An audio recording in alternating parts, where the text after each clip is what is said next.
Good evening, everybody. Welcome to our 2019 SOMD Bowling Family Webinar. This is Zach Cintron, the sports director that oversees bowling, and I'm also accompanied by Janet and Franco, who are part of our bowling sports management team.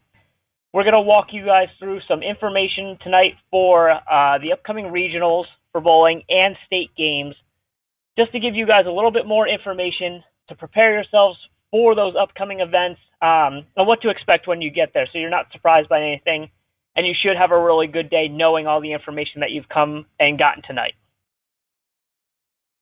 So our agenda for the night, it looks like we're going to talk about bowling season info, some of the bowling competition specific info, advancement to states, spectator and family areas.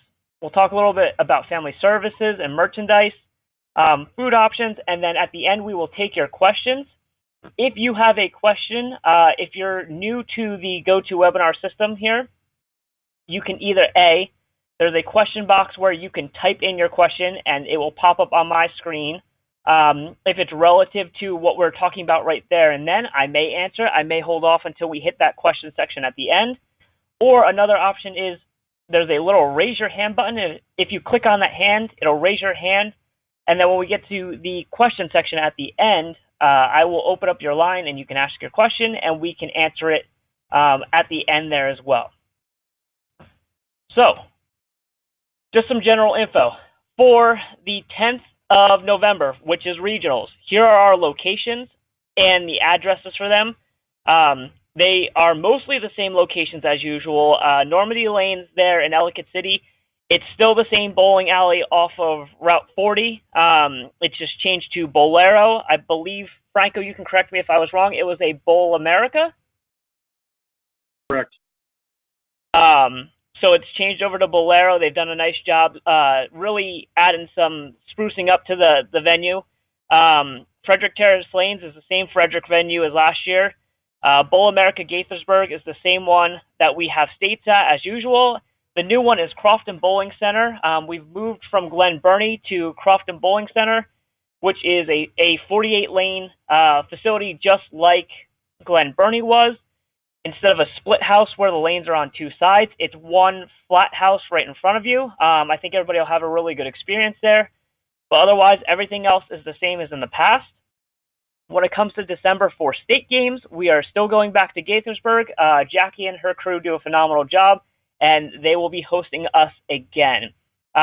Just so nobody's worried, if you didn't happen to take down the locations or the addresses, this webinar will be posted, the actual webinar recording itself, so you can rewatch it on YouTube if you'd like, and the slides from the whole deck will be available. They will be emailed out from the email that you got to join this webinar, and they will also be on our coach resource page, which you can find under the coaches section of the SOMD website.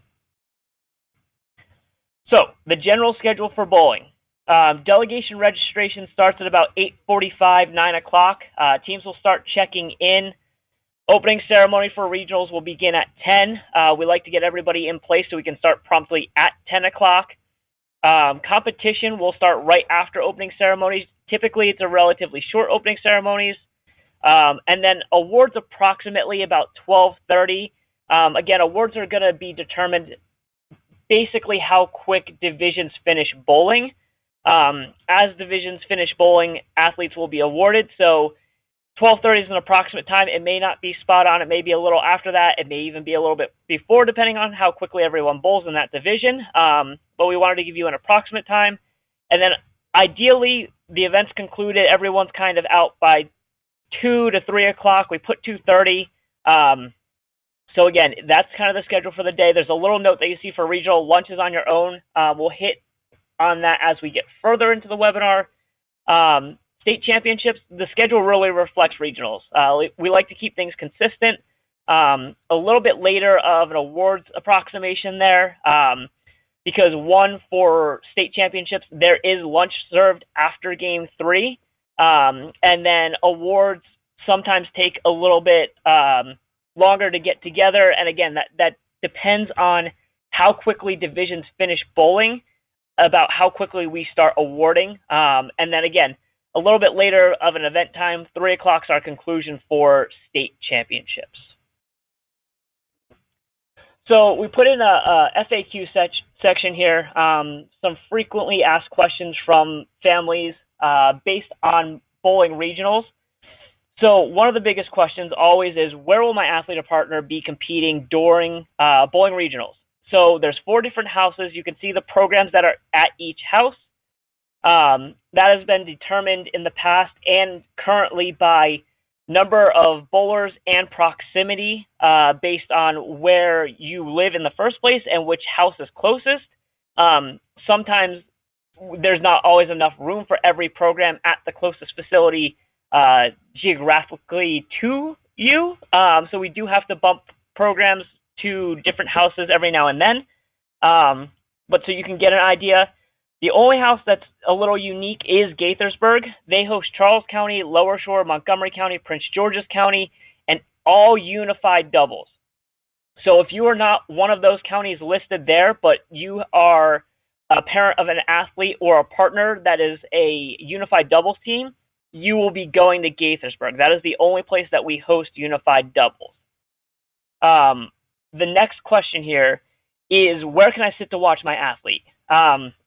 The important thing when it comes to spectating for bowling is that we have 4 houses, and the 4 bowling houses are very different from one another. So there isn't a specific answer when it comes to regional of where exactly you can sit to watch your athlete. If you've been to most bowling houses have a table directly behind each lane or every other lane, and seats around that table. Most of our venues also break out extra chairs to seat with those tables. I know Frederick's venue has a lot of tables and chairs in the first place, so they tend to not have to break too many more out. For Ellicott City, we bring in some extra chairs from an outside company that helps us out. Crofton is a very large venue, and they have extra chairs that they will set out, and Gaithersburg always has extra seats available as well. So at the end of the day, the best answer that we can give you when it comes to regionals is, once you find out from your team's head coach where your athlete will be bowling, which lane they'll be on, that you can grab a seat at that table there, or the chairs in proximity to there. There may be scenarios where you may have to stand, and we also do ask if there's somebody that is looking to sit in the general area of that lane that needs a chair, typical kind of bus rules. If it's somebody that's elderly or may have a medical condition or, pregnant or something, at the end of the day, if you could give up a seat to them, we appreciate it. And we can always look to bring an extra seat for you if that is a need.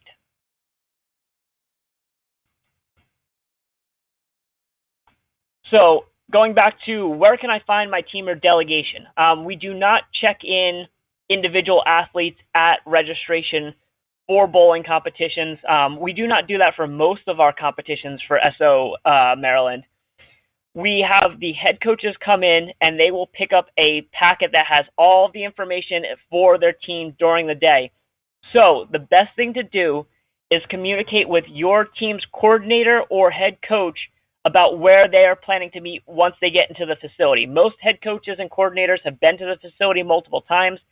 Some of them, it is their home facility. So they will tell you where to meet and or bring your son or daughter to when you arrive in the morning.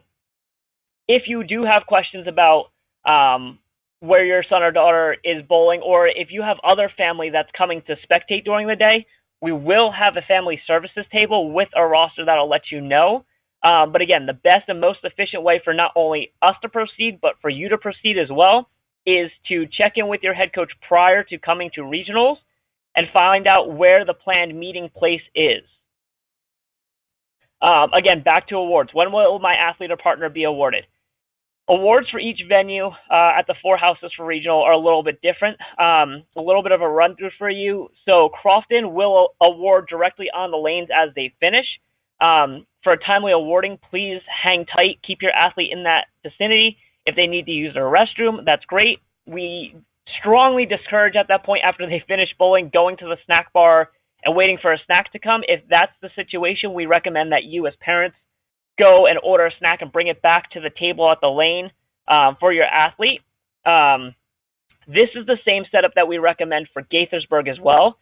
They will award on the lanes as they finish. Again, please keep your athletes and competitors in that lane area so when awards do get there, they can award quickly. That allows us to award everybody else in a timely manner as well. When it comes to Ellicott City, they will take divisions from their lanes to the restaurant area to be awarded. Franco, is there anything that you want to add on to that more specifically for folks? No, I'm going to go ahead and send all the families a note after tonight, kind of giving them directions of how we're going to move them into that area and then move them out of the area so that we've got a good traffic flow pattern. Perfect. So then you will get a note from Franco or myself that'll give you some more instructions on how to proceed moving forward when it comes to bowling at Ellicott City for divisions and getting athletes to the awards area. Frederick has used a centralized location in the middle of the facility to award, and that's their plan again this year. Again, please keep your athlete on their lane so when a volunteer comes to get your athlete's division, they can move them in a timely manner to the center of the facility. We also ask for that setup that you wait until your athlete's delegation or division is moved to the center of the facility to move yourself to get photos. We know everybody likes to get over there early to try to get a good spot, but that also causes congestion in the middle of the facility. And we're asking folks to avoid that as much as possible, not just for congestion purposes, but at the same time, safety purposes. Again, we don't want to be blocking the middle of the facility if for some reason people need to exit. Of course, there's exits on each end of the facility. But there is a major entry and exit at the center of all facilities. The events offered. If you are not aware of the events that are offered for our bowlers, the options are singles bowling, traditional doubles, which is 2 SOMD athletes bowling on a team, or unified doubles, which is 1 SOMD athlete and 1 unified partner on a team. Just a note to make everybody aware of, all events are open to competitors who use a ramp. So if you have an athlete that's a ramp bowler, they do not have to just do singles. They can be on a traditional double team. They can be on a unified double team, and that's both traditional ramp unassisted and assisted ramp bowlers for both traditional doubles and unified doubles. Again, just a little bit more awards information. It's important for regionals to listen to your delegation's head coach. They will let you know again and remind you the same things that we reminded you about how awards will happen at each facility. There is always a head coaches meeting in the morning at each facility, so they will get more information if anything changes or there's any updates. So again, please check in with your delegation's head coach on any information that may have changed that morning for awards. State championships, like we talked about with Gaithersburg and the format for regionals, we will be doing the same format for awards. We did a survey this past summer to families, coaches, athletes, people that work in the programs that are area directors and coordinators and such. We wanted to find out what the opinions were on the preferred method of awarding. We've had some issues in the past with state championships where it's been a little congested at times in the center. Like I talked about Frederick, it gets a little congested in the middle of the venue sometimes. So we took in what we heard, and mostly we heard either keep it in the center of the venue or award on the lanes. And we think we have found a compromise in between of both. We will be awarding on the lanes and working our way from the center out. So there may be 2 award ceremonies going, and it should work like a wave kind of rolling from inside out. That is our plan for this year. Again, just like with regionals, listen to your head coaches. They'll give you the most up-to-date information as the day goes along. And if you have any questions, always check in with your head coaches. They more than likely have the answer, or they can get the answer for you. Rules reminders, attire. Showing up to bowling, it's important that athletes are prepared and wearing the correct attire. This also includes bowling ramp assistance. So if your son or daughter is on a team and they have an assistant for ramp bowling, we ask the assistants for ramp bowling to be dressed to the same standard as our athletes. Again, we would like attire to be clean, neat, not torn, not dirty, frayed. Clothing is unacceptable. If you need assistance with a clothing issue, please check in with your head coaches. They can potentially help you. If not, they will reach out to us and we can potentially help you. As far as what we're looking for appropriate attire-wise, for shirts, it's a collared shirt that must be worn. Shirts also do not need to be tucked in. We had a minor panic caused at one of our venues last year before bowling started that shirts had to be tucked in. They do not have to be tucked in, but we do want them to be collared shirts. Most of the time, teams provide polos or some sort of bowling shirt for the athletes. Footwear. Again, being at a bowling alley, got to wear bowling shoes. The facility will provide bowling shoes. And so you don't want to wear the bowling shoes out of the venue either. If for some reason an athlete has to leave the lanes and depart, please make sure you turn in your shoes and wear regular shoes outside of the venue. The shoes are not safe to wear outside of the venue. Again, the bottom of the bowling shoe needs to stay clean and dry so the bowler does not stick on the approach. If you have your own bowling shoes, that's fine. And again, the bowling center will always have shoes to be taken out if you are an athlete or a family that doesn't have their own bowling shoes. They always have them for our athletes. As far as headwear goes, no hats or rimless headwear will be permitted. Again, we're indoors, so there shouldn't be an issue with sun or anything getting in the bowler's eyes. When it comes to pants, we are looking for pants or shorts that are similar to Dockers or slacks. The makers of cotton or synthetic material pants are acceptable. You can see some off to the side that are good examples. Inappropriate slacks, pants, or shorts include, but are not limited to, cutoff shorts, shorts over 3 inches above the kneecap, jeans or sweatpants, exercise pants, anything with stirrups at the bottom, leggings or spandex forms of pants. That can be biking pants, tight shorts, whatever that may be. No boxer shorts or shorts that look like boxer shorts as outerwear. Anything that's clothing which allows undergarments to be exposed. Again, if you have an issue with that, check in with your head coach. I'm pretty sure, and I think Janet might be able to chime in on this. I'm pretty sure, is it Montgomery that has an extra bin of pants in case somebody always needs them? We've had that in the past when Debbie was in charge. I'll have to find out if she's planning. She's going to be there again to do uniform inspections. I'll find out if she's going to plan on doing that. Yeah. So I mean, I know in the past some programs, and it's actually probably been a couple programs that they've learned over the years that occasionally somebody shows up with incorrect pants on, so they have pants and shorts of khaki varieties and all sorts of sizes and shapes, just in case.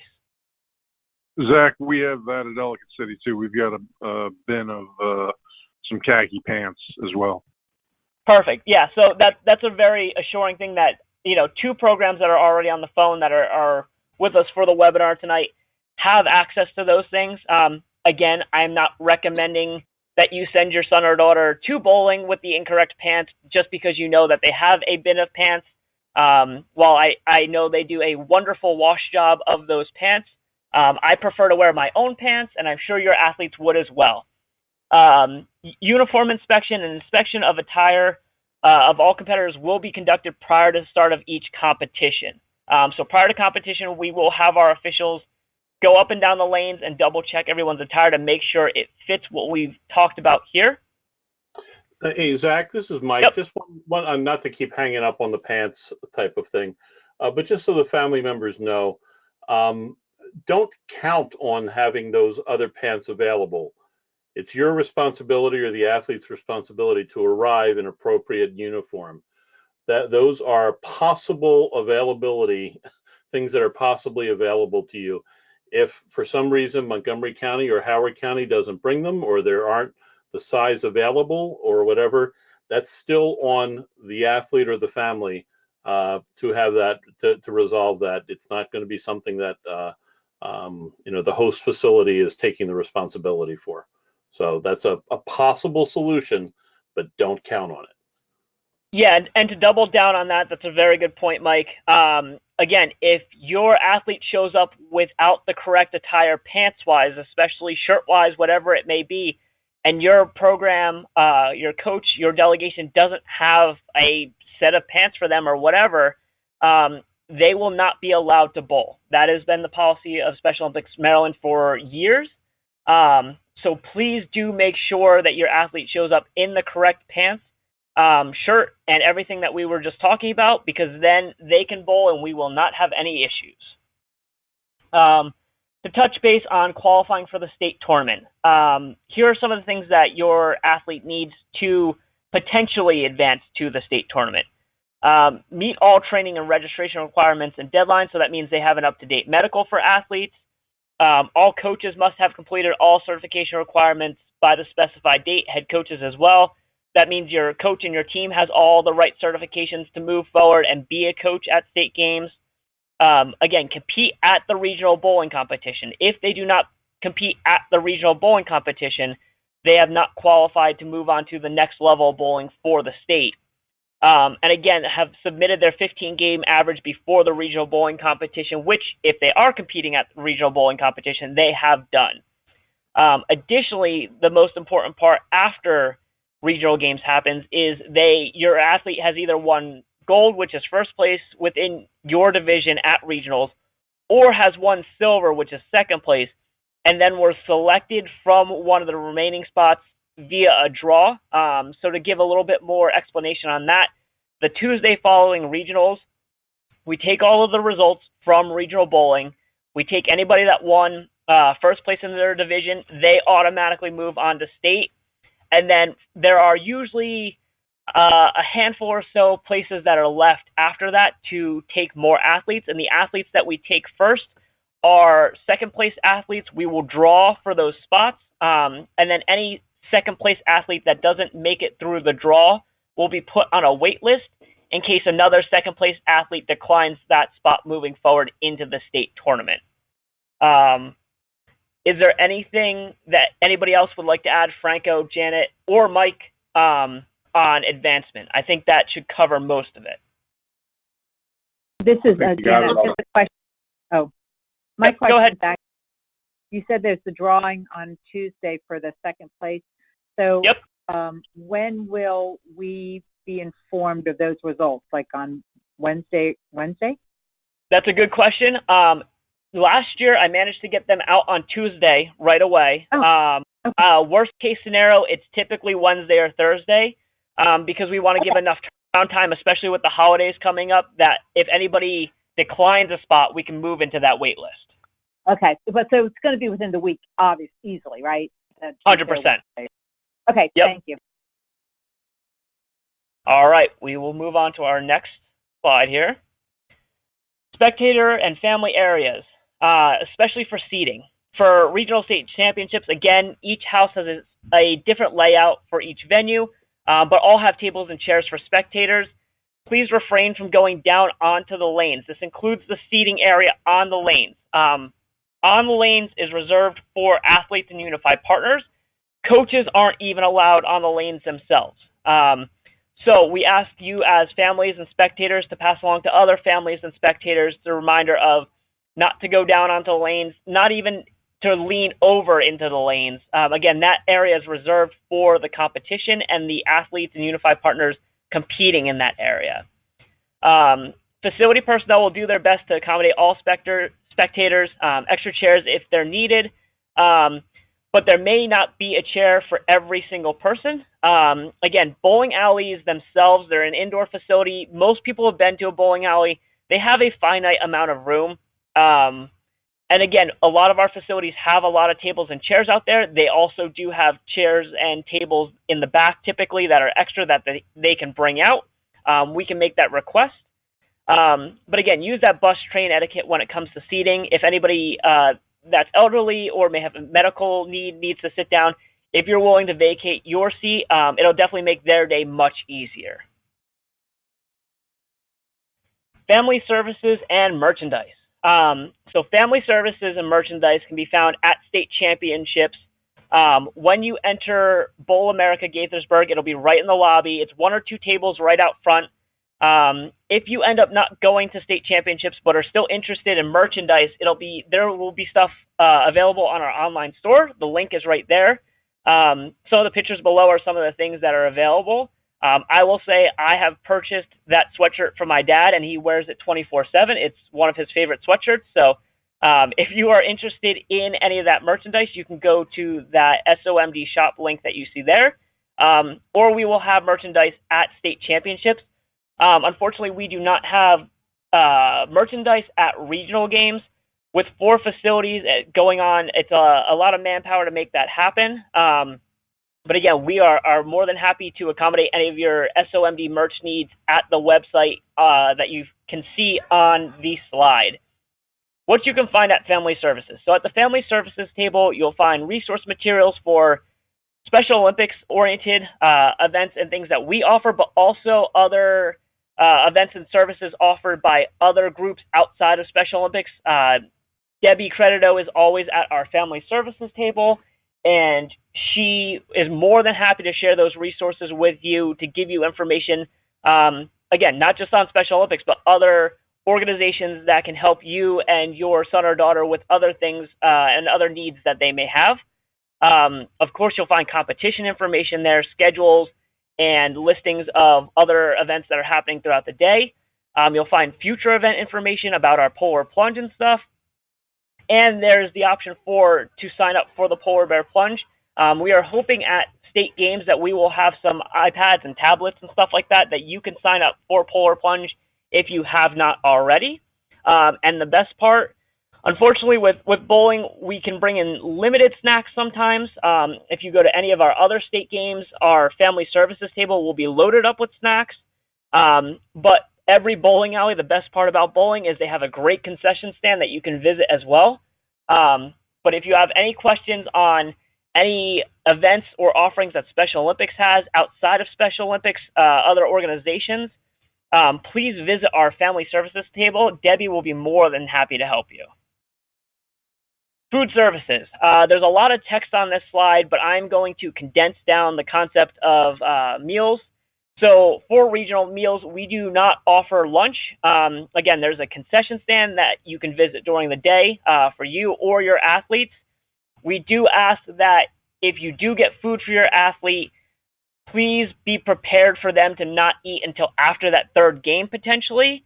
If we have athletes leaving the lanes to eat in between the frames that they are bowling, it slows down competition and causes other problems for not just your athlete, not just your athlete's division, but potentially other divisions around them as well.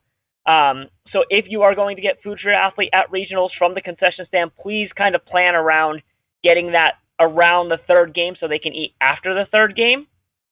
When it comes to state championships, at Gaithersburg, athletes, coaches, volunteers, anyone that's a part of an official team delegation that is registered through our games management system will get a lunch that's provided. The lunches typically are pretty typical Special Olympics Maryland lunch. It's a sandwich of usually the turkey or ham variety, usually comes with cheese. There will be a salad for vegetarian, and if there's a gluten-free or allergy need, that request can be made through your head coach. So if you are going to state championships with your athlete and your athlete does need a potential vegetarian, gluten-free, dairy-free kind of meal, please tell your head coach because there will be a lunch order form that we send out for them to fill out.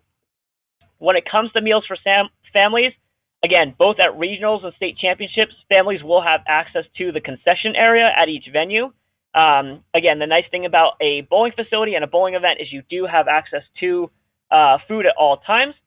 And one note that we want to make is please do recognize and respect the hard work that the folks at the concession stands are putting in. If you are going to order food, there are also probably another 20, 25 families that are trying to do the same thing. So they can only cook the food and make it as fast as possible. It may not come out instantly, but please be patient and respect the workers there so that they can do their best to help everyone and take care of everyone at the same time. Here's the question portion of our event. That is the main chunk of information that we wanted to hit to get you guys tonight. Again, if you have any questions, feel free to type them into the question box and or raise your hand. I will open your line up if you raise your hand for a question, or we will read your question that you type in. While we're here, Janet or Franco or Mike even, do any of you have anything that you would like to add, anything we potentially missed that would be good information for our families going into regionals and states? The only thing I can say is bring a lot of patience and bring a lot of enthusiasm. Cheer on your athletes, but because of the crowd size, because of the foods, like you talked about, patience is rule number one for the day. Yep, I agree very much so. Hi, this is Shannon. I say that because I go at the state games, I mean regionals and also, but the state games at Gaithersburg, I'm there at 7 a.m. and the chefs and the helpers, they're already there at 7 a.m. I mean, it might not take that long, but they're there. So they are trying their best to get everything out in time, and they know they have a big crowd. So patience is really appreciated. I agree. Hey, Zach, just one reminder to family members, and we encourage you to work with the other family members who are there. Please keep in mind that the scorekeepers and the other folks that are running the event are volunteers, and treat them with appropriate respect. There is a code of conduct that includes one for families and spectators, and we certainly don't want to get in a position of having to take any action against folks for inappropriate behavior. But sometimes, for some reason in bowling, there's a tendency to be a little bit more aggressive, let's say, with some of the scorekeepers, and they're there giving up their time to make the event a positive experience, and we encourage everyone to treat them with the appropriate amount of respect. And if there is an issue, have your head coach deal with it. That's who should be dealing with any kind of a challenge or any kind of a problem.